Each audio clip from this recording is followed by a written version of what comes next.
আমাদের যখন যেটা লাগে ব্যবস্থা করে কে? মায়ের পেটে 8 মাস ছিলাম, 9 মাস ছিলাম, 10 মাস ছিলাম, এই 8 মাস 9 মাস আমাদের খাবার দিল কে? পানি দিল কে? অক্সিজেন দিল কে? চাইছিলেন? মায়ের পেটে চাইছিলেন না আল্লাহর কাছে যে আল্লাহ ঠিকমতো দিও, টাইমলি খাবার পাঠিয়ে দিও, চাইছিলেন?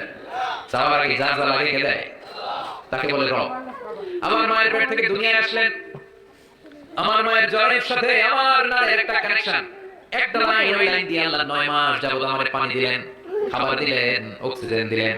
সঙ্গত কারণে এই দুনিয়াতে আসলে দুনিয়ার মানুষ ওই লাইনটা কেটে দেয় নাকি রেখে দেয়? কেটে দেয়। কেটে দিলে বাচ্চা প্রথম চিৎকারটা দেয়, মানুষ শিশু প্রথম চিৎকার থাকে পৃথিবীতে, ওয়া ওয়া। আমরা শুনি ওয়া, আসলে আল্লাহ ডাক দেয়।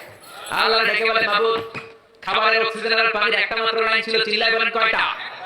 দেখো দুনিয়ার মানুষ কত নিষ্ঠুর। আসার সাথে সাথে কারোর সাথে আমার শত্রুতা নাই, জমি নিয়ে মারামারি নাই, কিলাকিলি নাই। একটা মাত্র খাবারের লাইন দিয়ে 10 মাস বেঁচেছিলাম। মানুষগুলো নিষ্ঠুর, খাবারের একটা লাইন